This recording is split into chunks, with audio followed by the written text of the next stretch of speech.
Hello there viewers! For today's video, ay ituturo ko sa inyo kung paano gumawa ng PowerPoint presentation. So una, ay mag-open ka ng PowerPoint.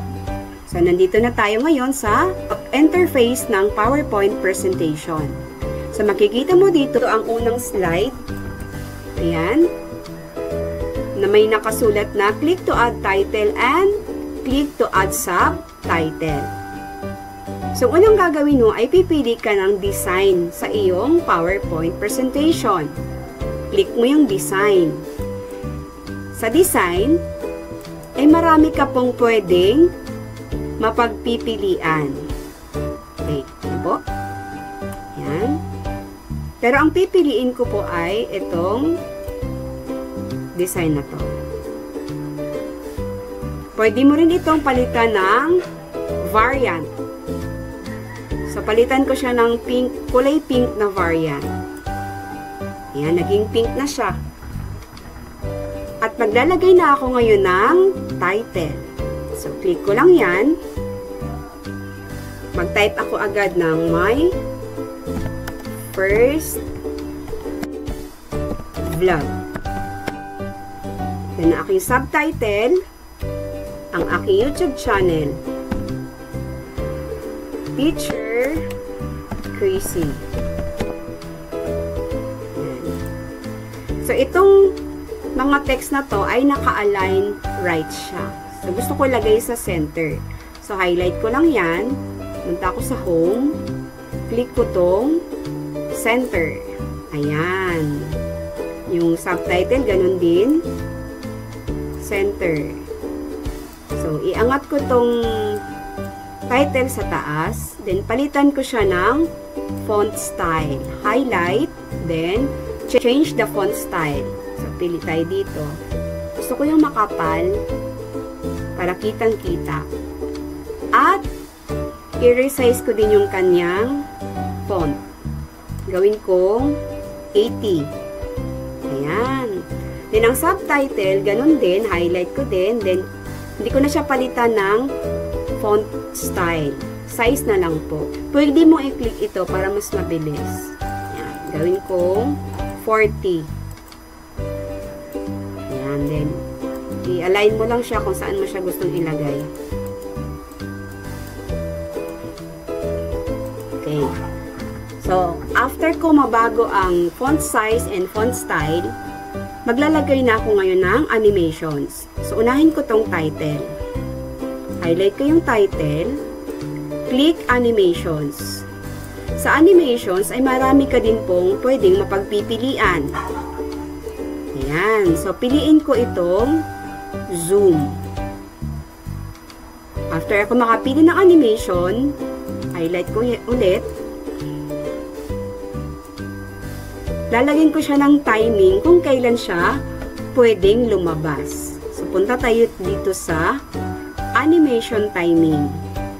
Pwede kang mamili on click, with previews, or after previews. So, ang pipiliin natin ay ang with previews. Para pag-open mo ng iyong PowerPoint presentation ay kusa siyang mag-animate o lalabas agad. Then, itong subtitle ay lagyan din natin siya ng animation. Piliin ko itong shape. Then, next is animation timing. Ang pipiliin natin ay after previews. So, ibig sabihin, susunod siya doon sa iyong title na lalabas. Okay, preview natin guys para makita nyo ang resulta. So, click natin tong slideshow. Yan. Lumabas muna ang my first vlog, then subtitle na Teacher Crazy. Okay. So, para makabalik tayo ay pindutin lamang sa inyong keyboard ang ESC or escape na makikita sa upper left ng inyong keyboard.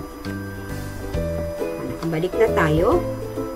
So, nais kong magdagdag ng pangalawang slide.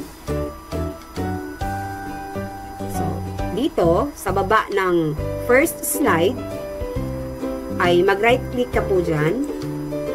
Click New Slide. So, makikita natin dito, sa second slide, ang click to add title and click to add text. Meron din po siyang mga icons. Yung insert table, insert chart, insert a smart art graphic, 3D models, pictures, online pictures, insert video, and insert an icon. So, wala pa naman akong i-insert dyan ng mga pictures or videos. So, pwede nating i-delete. Sa second slide, gusto ko maglagay ng paragraph. So, click mo lang ito. Then, maaari ka nang mag-type ngayon ng paragraph. Halimbawa, about doon sa aking my first vlog na title.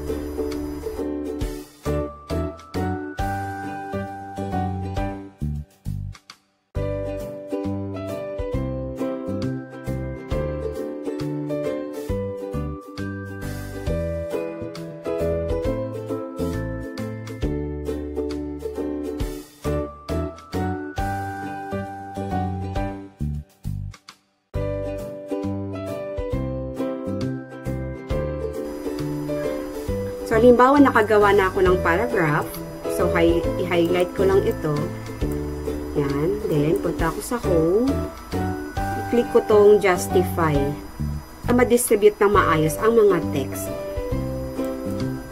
Ayan. Diba? Okay. So, i-urong ko siya dito. Pwede mo siya i-resize. Ayan. Ayan. Kabahala ko kung gusto mo. Okay. So, pwede mo rin siyang palitan ng font. So, yung font na ginamit natin, Bodoni Black. So, palitan natin siya ng, halimbawa ito, piliin ko yan. Yan. Lalagyan na natin ito ngayon ng animations. Para kunwari, binabasa din po siya. No? Habang pinipresent.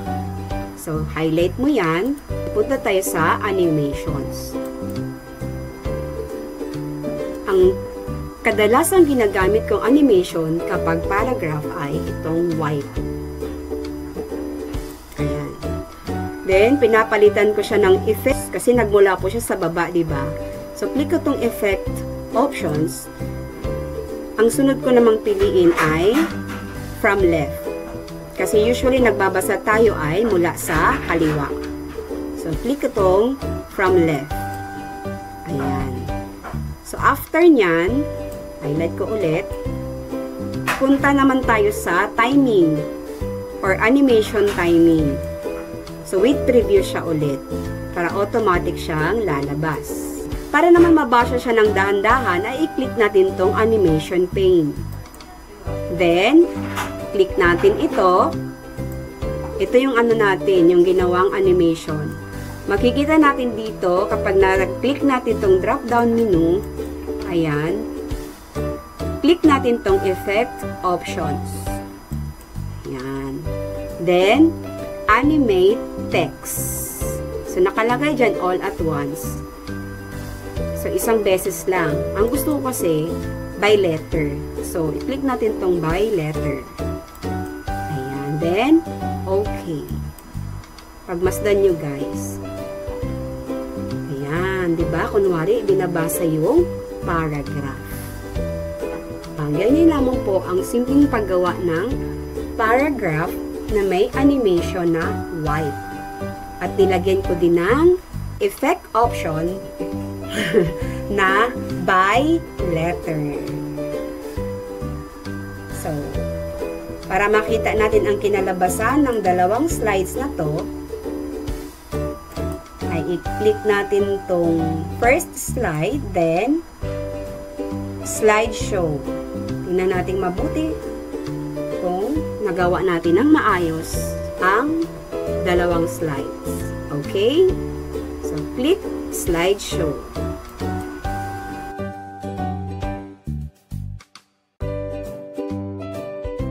Ayan na po. Hello, I'm Teacher Crazy from the Philippines.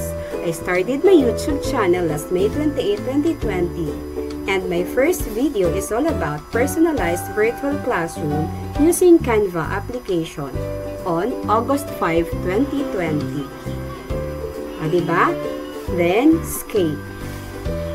So ngayon, after kong magawa itong dalawang slide, ang pinakahuli kong gagawin ay maglagay ng transitions. Ayan, dito sa click mo yung first slide, then click mo din yung transitions. Ang transitions ay marami din pong pagpipilian. So, halimbawa, sa first slide, ay ito ang pipiliin ko. Peel off. Ayan. Then, ang second slide, ay iba naman ang ilalagay ko. Halimbawa, itong origami. Ayan, lumilipad. Gusto ko, pareho lang ang transition na gagamitin. So, ganito lang po ang gagawin. Click mo yung first slide, then, hanap ka ng transition. Halimbawa, itong page curl. Then, after that, i-click mo tong apply to all. Pag na-click mo na yung apply to all, ibig sabihin, ang first and second slide ay pareho na ang transition. Okay, check po natin. Click ulit ang slideshow. Transition, page curl. Second slide, transition, page curl ulit. See? Okay, so ganun lamang po kadali ang gumawa ng PowerPoint presentation na meron siyang animations and transitions. Okay, pagtapos ka na, ay pwede mo nang i-save ang iyong ginawa. So, click mo lang tong file, then save as. Then, para mas madaling makita, dito natin i-save sa desktop. Lagyan mo ng title. Sure, please. First up. So, yun po ay nakasave na dito. Ito na po siya. Ayan. Ayan na po. Yung ginawa natin. So, open natin. Ayan. Diba? Okay. Yun lamang po at sana ay may natutuhan kayo sa aking ginawang video tutorial kung paano gumawa ng PowerPoint presentation. So, kung hindi ka pa nakapag-subscribe dyan, ay maaari mo nang i-click ang subscribe button at hit na rin ang notification bell button para maging updated ka sa susunod ko pang mga videos. Hanggang sa muli! Maraming salamat!